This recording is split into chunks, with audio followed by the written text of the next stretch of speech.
supaya terpujilah kasih karunia-Nya yang mulia, yang dikaruniakannya kepada kita di dalam Dia yang dikasihinya. Saudara, dalam bahasa Inggrisnya lebih bagus, saudara.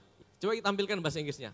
To the praise of the glory of His grace, wherein He had made us accepted in the beloved. Saudara, bahasa Inggrisnya lebih mantap, saudara.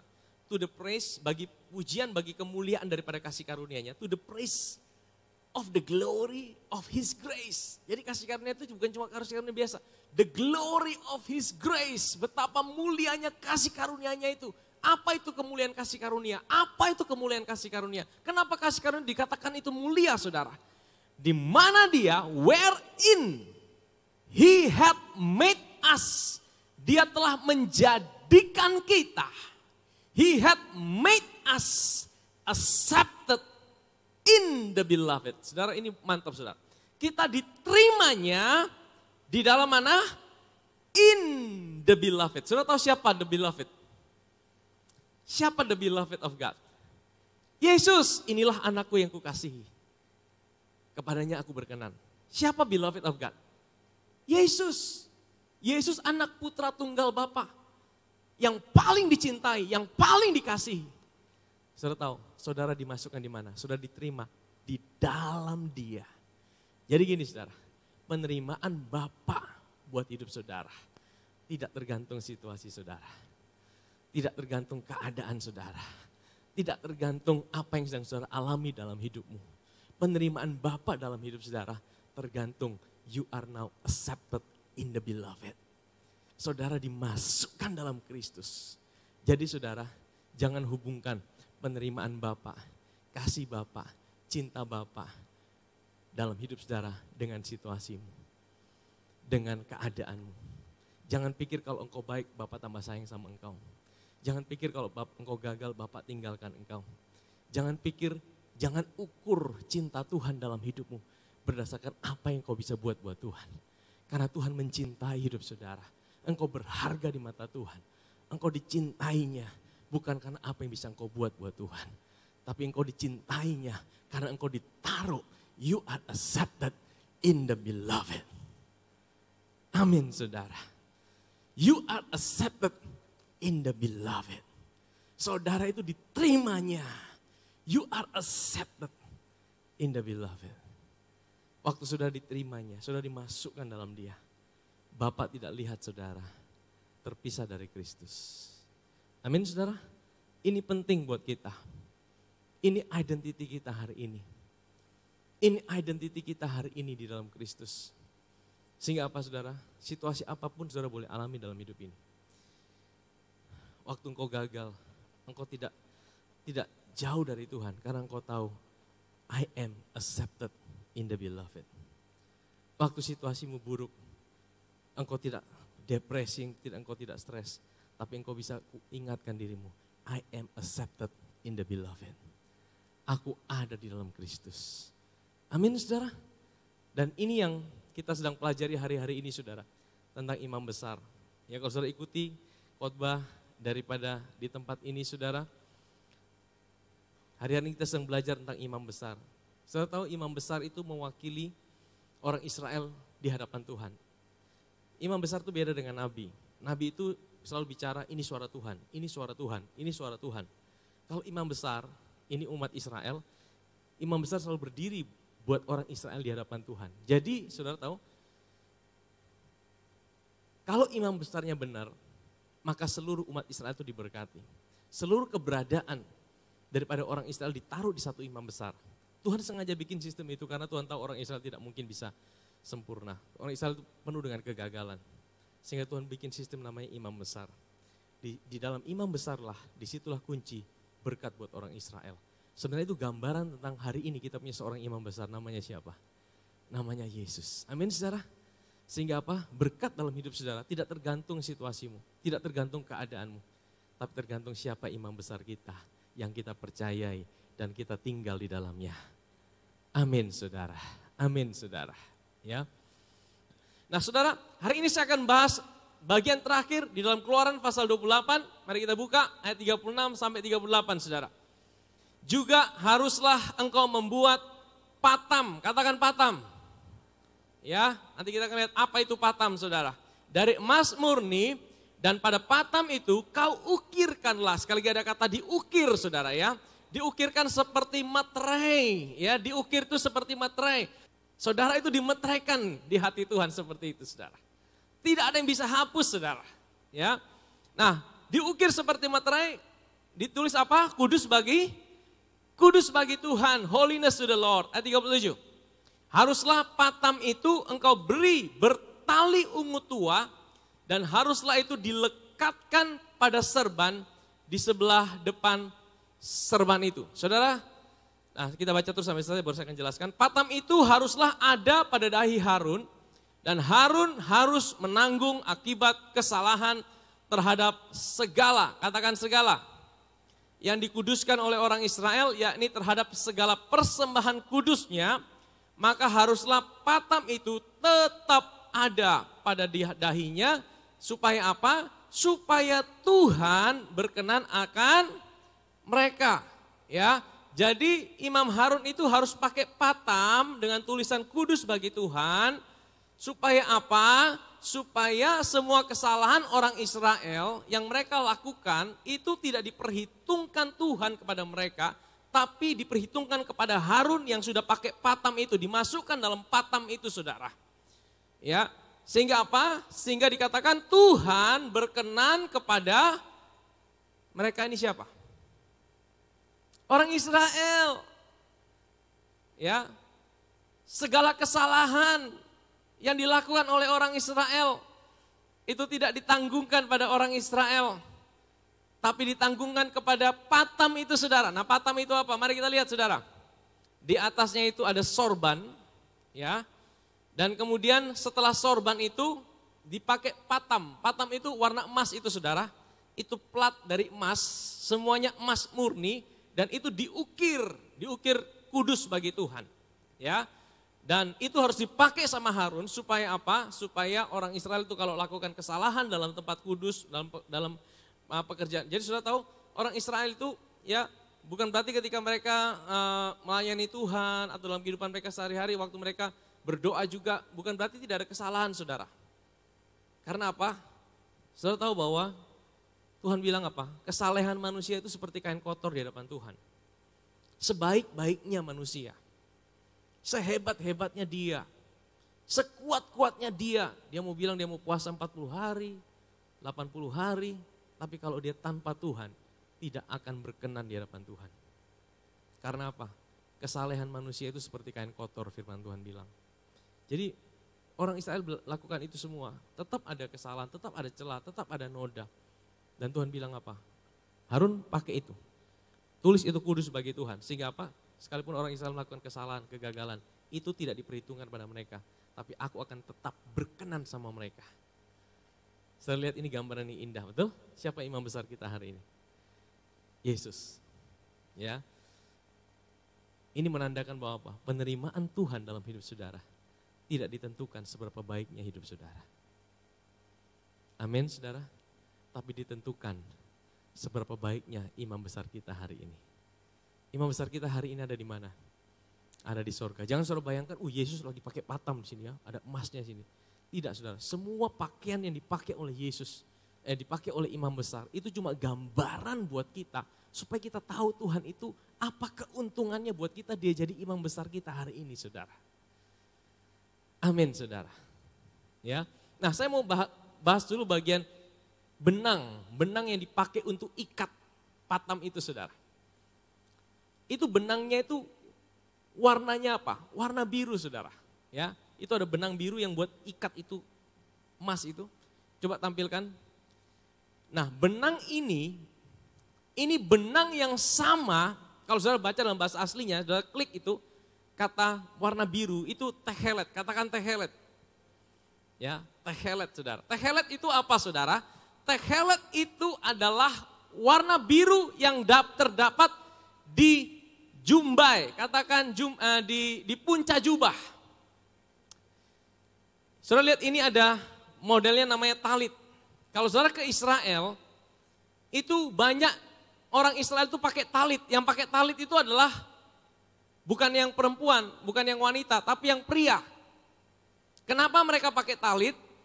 Karena Tuhan suruh mereka melalui Musa. Di dalam Bilangan pasal 15 ayat yang ke-38, coba lihat. Ya, Bilangan pasal 15, coba tampilkan ayatnya. Berbicaralah kepada orang Israel dan katakanlah kepada mereka bahwa mereka harus membuat jumbai-jumbai. Jumbai-jumbai itu apa? Tehelet itu tadi saudara.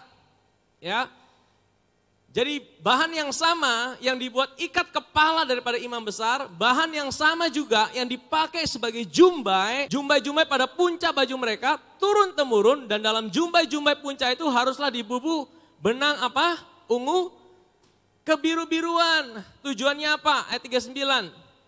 Maka jumbai itu akan mengingatkan kamu apabila kamu melihatnya kepada segala perintah Tuhan, sehingga kamu melakukannya dan tidak lagi menuruti hatimu atau matamu sendiri, seperti biasa kamu perbuat dalam ketidaksetiaanmu terhadap Tuhan. Jadi orang Israel itu waktu mereka lihat itu jumbai, mereka ingat akan perintah Tuhan.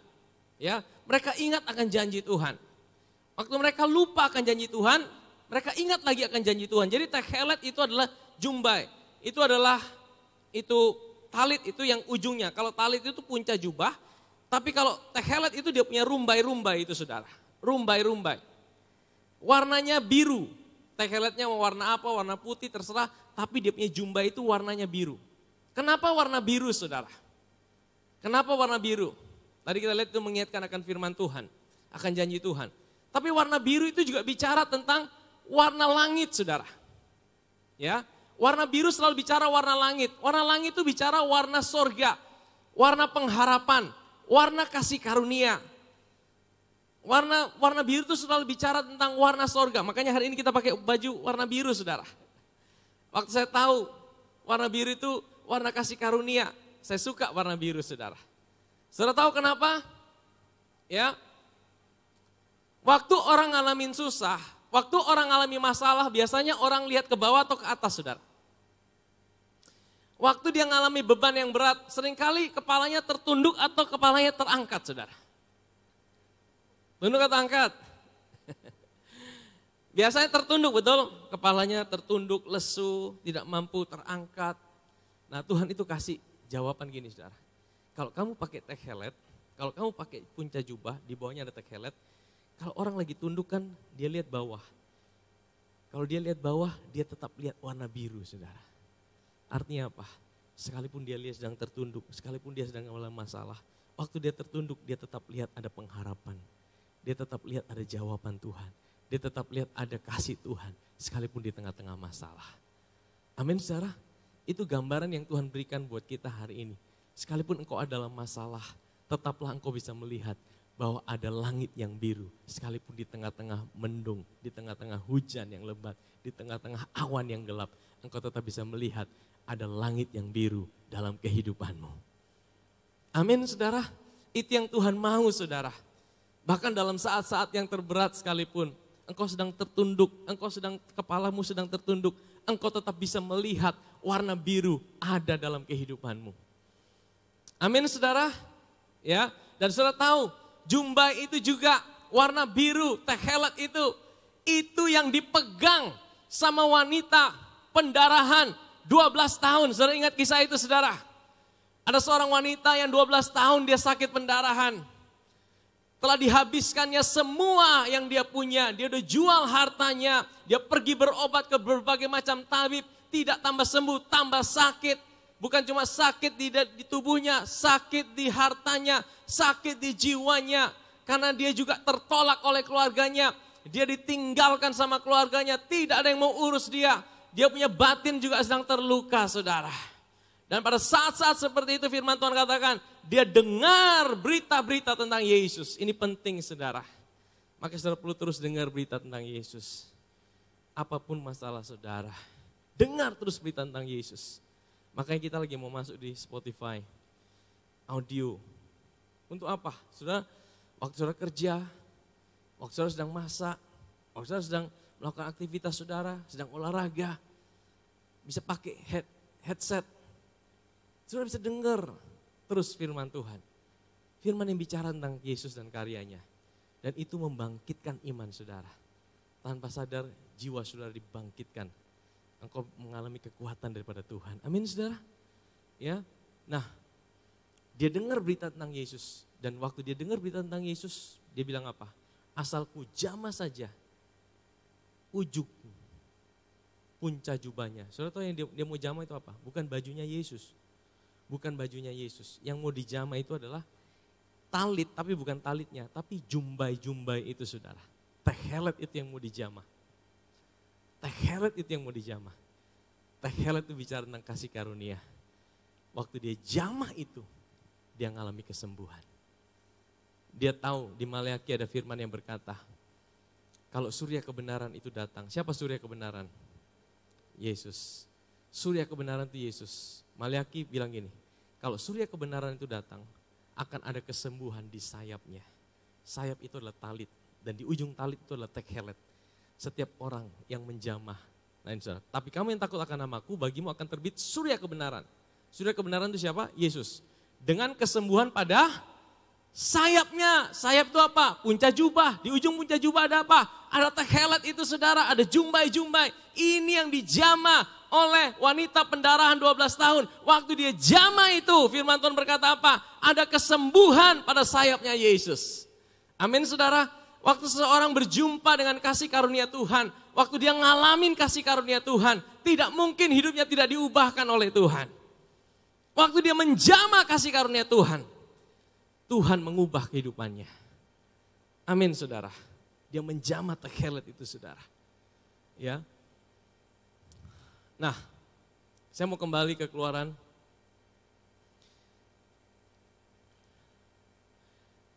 Juga haruslah engkau membuat patam dari emas murni dan pada patam itu kau ukirkan. Katakan diukir. Ya. Kenapa diukir? Supaya itu tidak bisa tercabut saudara. Ya, diukirkan seperti materai. Kudus bagi Tuhan. Jadi saudara, waktu Harun datang, dia pakai itu yang membuat orang Israel bisa diterima sama Tuhan. Nah, saudara tahu, saya merenungkan ini saudara. Saya ingat Yesus juga pakai mahkota. Tapi mahkota Yesus itu mahkota apa saudara? Mahkota duri. Ya, kenapa dia pakai mahkota duri? Ini berhubungan dengan kenapa saudara bisa diterima sama Bapa. Kenapa saudara dan saya bisa diterima sama Bapa di sorga? Karena apa? Karena Yesus dia pakai mahkota duri. Duri itu bicara tentang apa? Duri itu bicara tentang kutuk saudara. Saudara ingat dalam kitab Kejadian, waktu manusia jatuh dalam dosa, yang dikutuk sama Tuhan siapa? Bukan manusianya. Yang dikutuk siapa? Tanahnya dikutuk. Engkau akan bekerja keras, semak duri akan dihasilkan bagimu. Jadi duri itu lambang daripada kutukan. Jadi waktu Yesus pakai mahkota itu mahkota duri yang dimasukkan dalam kepalanya. Ini menggambarkan dia ambil setiap kutukan yang harus saudara dan saya terima. Supaya apa? Setiap kutukan itu dirubah menjadi berkat dalam hidup saudara dan saya. Amin saudara. Yesus pakai mahkota. Yesus juga pakai patam. Tapi patam itu bicara tentang kutukan. Dia mengalami kutukan. Dia dikutuk. Supaya kita diberkati. Supaya dalam hidup kita orang percaya tidak ada lagi kutuk dalam hidup kita. Amin saudara. Amin. Dan juga patam ini bicara tentang apa saudara? Di dalam Rasul Paulus berkata ada satu ketopong yang mesti kita pakai. Ketopong itu namanya ketopong apa saudara? Ketopong keselamatan. Saudara, saya temukan Rasul Paulus ternyata dikutip dari perjanjian lama di dalam Yesaya 54 ayat 17 saudara. Oh sorry bukan ini. Saya lupa ayatnya tadi ya. Sebentar.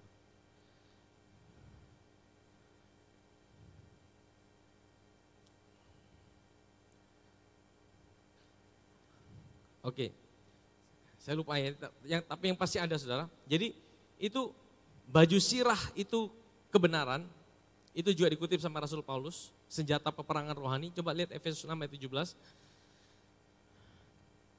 Terimalah apa? Ketopong apa? Ketopong keselamatan. Ketopong itu fungsinya apa saudara?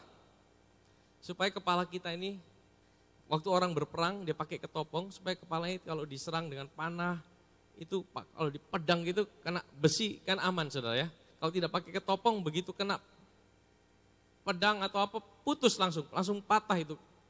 Kepala pasti bocor saudara. Kena batu pasti bocor. Tapi kalau pakai ketopong itu aman. Saudara tahu ini sebagai perlengkapan perlindungan kita. Saudara tahu apa artinya ini buat kita saudara? Iblis itu dia mau serang pikiran kita. Ya. Pikiran kita itu menjadi sasaran serangan iblis, medan pertempuran. Bagaimana cara dia menyerang kita? Dia tidak takut-takuti, aku setan, aku mau takut-takutin kamu. Tidak saudara. Kalau saudara dia datang seperti itu, saudara tahu ini setan. Wah saya tidak. Kadang-kadang dia datang tanpa kita sadari. Ya, caranya dia serang pikiran kita bagaimana? Dia buat saudara depresi. Dia buat saudara merasa diri saudara tidak berharga. Dia buat diri saudara merasa Tuhan tinggalkan hidup saudara. Dia buat saudara seperti saudara mau bunuh diri dalam hidup saudara. Dia buat pikiran-pikiran yang jelek dalam hidup saudara. Dia buat merasa sepertinya itu saudara yang bicara. Dia tembakkan itu panah api. Dia buat saudara merasa saudara tidak punya masa depan dalam hidup saudara. Saudara merasa tidak berharga dalam hidup saudara. Saudara merasa semuanya gagal dalam hidup saudara. Saudara merasa sepertinya semuanya tinggalkan hidup saudara. Saudara pernah merasakan seperti itu? Itu tipuan iblis saudara. Itu tipu muslihat iblis. Ya, Rasul Paulus katakan itu. Peperangan kita itu meruntuhkan benteng-benteng. Benteng-benteng itu di mana? Benteng-benteng itu bukan kita pergi naik ke gunung-gunung, kita doa di gunung-gunung, bukan saudara. Benteng-benteng, kubu-kubu, itu yang dibangun di atas keangkuhan manusia, itu di dalam pikiran saudara. Itu peperangan kita setiap hari. Ya, dia tiupkan panah apinya. Dan panah api selalu membuat saudara merasa tidak berharga. Saudara merasa ditinggalkan. Saudara merasa hidup saudara sia-sia. Tapi Rasul Paulus kasih kita sebuah kunci bagaimana mengalahkan itu. Pakai ketopong keselamatan. Ini bicara tentang apa? Tawan setiap pikiran. Saya lupa ayatnya di mana, di Korintus itu. Kalau boleh cari. Tawan setiap pikiran itu, bawa semua pikiran itu kepada ketaatan Kristus, bukan pada Kristus saja, kepada ketaatan Kristus. Coba boleh dicari ayatnya, saya lupa ayatnya di Korintus, saya lupa. Tapi ayat itu bicara gini, tawan semua pikiran, tawan semua pikiran. Jadi kalau ada pikiran yang buat engkau menjadi lemah, kalau pikiran yang berkata engkau tidak berharga, kalau pikiran yang berkata engkau ditinggalkan, itu engkau tawan itu. Dan dibawa kepada ketaatan Kristus. Bahasa Indonesia kurang tepat, bahasa Indonesia bilang kepada Kristus. Tapi dalam bahasa Inggrisnya itu tepat, to the obedience of Christ. Kepada ketaatan Kristus. Maksudnya apa saudara? Karena ketaatan Kristus hari ini engkau berharga. Karena ketaatan Kristus hari ini engkau dicintai. Karena ketaatan Kristus hari ini engkau tidak pernah ditinggalkan. Karena ketaatan Kristus hari ini engkau tidak pernah sendiri. Karena ketaatan Kristus hari ini engkau diberkati. Karena ketaatan Kristus hari ini hidup saudara adalah hidup yang dicintai oleh Tuhan. Amin saudara. Iblis selalu buat kita beralih dari situ. Engkau selalu bawa pikiran itu kepada ketaatan Kristus. Kepada ketaatan Kristus. Itu peperangan kita setiap hari. Amin saudara. Kalau saudara bisa taklukkan itu. Ya, bawa itu ketopong. Nah, saya mau bahas bagian terakhir daripada patam ini, saudara. Coba kita lihat, sekali lagi di dalam Keluaran pasal 28, saya akan segera berakhir. Tapi ini bagian yang menurut saya cukup penting dalam hidup kita. Juga haruslah engkau membuat patam dari emas murni dan pada patam itu kau diukirkan seperti meterai, kudus bagi Tuhan, ayat 37. Haruslah patam itu engkau beri bertali ungu tua dan haruslah dilekatkan pada serban di sebelah depan serban itu, ayat 38. Patam itu harus ada pada dahi Harun dan harus menanggung akibat kesalahan terhadap segala yang dikuduskan oleh orang Israel, yakni terhadap segala persembahan kudusnya. Ya. segala yang dikuduskan oleh orang Israel dan terhadap segala persembahan kudusnya. Tadi saya sempat share bahwa sekalipun kita melakukan contoh gini waktu kita berdoa, waktu kita menyembah Tuhan, kadang-kadang pikiran kita bisa lari kemana-mana tidak salah. Bisa tidak salah? Wih, lagi menyembah Tuhan tiba-tiba ingat di rumah. Atau ingat sebentar mau makan kemana nih. Atau ingat tiba-tiba dibawa lari kepada masalah yang lain. Pikiran saudara melayang-layang. Pernah ngalamin seperti itu? Pernah? Nah saudara tahu, itu pelanggaran-pelanggaran yang terjadi di tempat kudus. Waktu engkau melakukan pekerjaan-pekerjaan yang kudus. Tahukah saudara, itu juga sudah diampuni sama Tuhan. Amin saudara? Amin. Kalau lagi dengar firman tiba-tiba bilang, ini Pak Pendeta ngomong apa ini? Ngomong tidak jelasin. Nah saudara, itu juga sudah diampuni sama Tuhan. Ya. Terus waktu saudara berdoa, ya ini contoh doa. Kadang-kadang doa kita ini, ya, doa kita ini kadang-kadang kita bilang, Tuhan kayaknya saya mesti doa, ada yang ajar, doa mesti spesifik. Wah kalau saya minta jodoh mesti jodoh spesifik, tingginya berapa meter, wah, warna kulitnya apa, rambutnya apa, ya, hidungnya mancung atau pesek. Seperti kita diajar seperti mesti doa spesifik. Kalau doa lupa spesifik kayaknya Tuhan tidak jawab. Saudara, ini Tuhan sedang ajarkan kita seperti ini saudara. Kalau kita berdoa, sebenarnya ada salah satunya dalam doa. Pada waktu kita berdoa, datang saja pada Tuhan sebagaimana adanya dirimu. Jadi saudara tahu di dalam perjanjian lama, di dalam kitab Imamat itu ada satu persembahan. Itu persembahan dari burung. Ya. Imamat pasal 1 itu ada persembahan dari burung. Jadi waktu seorang Israel itu datang pada Tuhan, dia tidak bisa langsung datang sama Tuhan. Dia harus melalui imam besar. Dia bawa persembahannya itu berupa burung merpati. Nah burung itu waktu dibawa sama imam, sudah tahu apa yang dilakukan oleh imam? Imam tidak langsung mempersembahkan di atas mezbah korban bakaran. Tapi imam itu, dia terima itu burung, dia bersihkan dulu itu burung, dia buang bagian yang tidak perlu, bulu-bulunya, kotorannya, ya temboloknya yang tidak pakai dibersihkan dulu, dibuang di luar. Setelah itu apa? Dia tambahkan wangi-wangian. Setelah ditambahkan wangi-wangian baru dipersembahkan di atas mezbah korban bakaran. Dan firman Tuhan berkata, itu menjadi persembahan yang harum di hadapan Tuhan. Evan ini gambaran daripada Kristus. Ya. Imam besar. Cuma bajunya tidak pakai baju imam besar. Nah, imam besar itu di surga dibilang di sebelah kanan mana? Bapa di surga. Ya, di sebelah kanan Bapa di surga. Ini gambaran saja, waktu saudara berdoa, doa saudara itu naik seperti burung. Makanya doa kita itu tidak bisa langsung pada Bapa. Ingat, kalau saudara berdoa dalam nama siapa? Dalam nama Yesus, tidak bisa dalam nama saya saudara. Saya tidak bisa saudara, tidak bisa doa itu diwakilkan. Tidak bisa ya, oh dalam nama Pastor Rudi, tidak bisa saudara. Tidak ada saudara, tidak ada seperti itu. Doa tidak bisa diwakilkan. Doa saudara itu harus langsung kepada Bapa tapi melewati seorang pengantara namanya siapa? Yesus. Makanya doa kita dalam nama Yesus. Karena apa? Karena doa kita harus melewati namanya imam besar kita. Nah, waktu saudara berdoa, doa saudara itu naik seperti burung.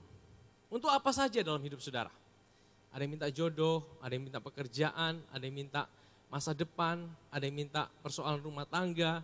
Itu doa itu naik seperti burung di hadapan Tuhan dan diterima sama imam besar. Ya, imam besar itu terima. Nah, waktu dia terima saudara, dia tidak langsung kasih kepada Bapa, tapi dia akan bersihkan terlebih dahulu. Dia buang kotorannya, dia buang yang tidak perlu. Dia buang yang kotor-kotor itu dibuang semua. Coba dibuang. Nah, dibuang, setelah dibuang dia akan tambahkan wangi-wangian. Dia tambahkan wangi-wangian, dia campur wangi-wangian. Nah setelah dia campur wangi-wangian saudara, yang jelek-jelek sudah dibuang, baru dipersembahkan kepada Bapa di sorga, di sebelah kanan. Jadi waktu Bapa terima doa ini udah sempurna belum? Doa ini sudah sempurna belum? Doa ini pasti diterima sama Bapa tidak? Kenapa diterima sama Bapa? Karena melewati imam besar. Karena melewati imam besar kita. Jadi saudara, kalau saudara doa sama Tuhan melalui nama Yesus, pasti doa saudara itu naik ke tahta Bapa. Amin saudara, pasti naik ke tahta Bapa bukan karena doa saudara benar. Doa itu bukan soal kata-kata yang benar. Amin saudara, doa itu bukan soal kata-kata kita yang bagus. Saudara boleh rangkai kata yang bagus, tapi kalau tidak melalui imam besar kita, doa itu pasti tidak sampai pada Bapa. Tapi doa saudara, sekalipun doa saudara sederhana, bahkan mungkin tidak berupa doa, berupa erangan-erangan, berupa saudara datang sama Tuhan, mungkin tidak ada suara, tapi saudara mengerang sama Tuhan. Saudara tahu, itu seperti burung naik di hadapan imam besar kita, dia bersihkan yang kotor-kotor. Ada doa yang salah dia keluarkan. Doa yang salah itu dia keluarkan, yang tidak sesuai dengan kehendak Bapa, dia buang. Dia tambahkan dia punya kebenaran, wangi-wangian, dipersembahkan pada Bapa. Dan waktu Bapa terima itu, Bapa lihat, Bapa tahu yang terbaik. Amin saudara. Sehingga saudara kita mesti punya sebuah kepastian. Doa dengan iman itu bukan soal seberapa yakin akan doa kita. Iman itu bukan soal keyakinan saudara. Iman itu bukan aku percaya, bukan saudara. Iman itu adalah ketika engkau memandang pada Kristus, engkau datang pada Dia, apapun keadaanmu. Amin saudara, waktu engkau datang pada Tuhan, Tuhan aku punya pergumulan ini Tuhan, Tuhan aku punya masalah ini Tuhan. Bahkan mungkin doa-doamu tidak sempurna, doamu tidak bagus, doamu tidak diatur dengan kata-kata yang indah. Tapi kalau engkau datang pada Tuhan, katakan dari hatimu apa yang menjadi pergumulan, apa yang menjadi masalahmu.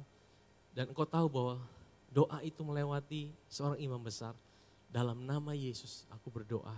Saudara tahu doa itu pasti sampai ke tahta Bapa. Amin saudara? Amin? Soal nanti bagaimana Bapa menjawab itu sudah bagiannya Tuhan. Kita tidak tahu. Yang pasti saudara, doa saudara dan saya itu pasti naik ke tahta Tuhan. Bukan karena doa kita baik, tapi karena kita punya seorang pengantara yang baik. Namanya siapa? Yesus Kristus Tuhan kita. Haleluya. Baik, saudara, jadi hari ini kita belajar tentang satu benda patam, ketopong keselamatan. Hari-hari ini mungkin ada peperangan dalam pikiranmu. Pikiranmu sedang diserang, dibuat jadi takut, dibuat jadi lemah. Pakai itu ketopong keselamatan.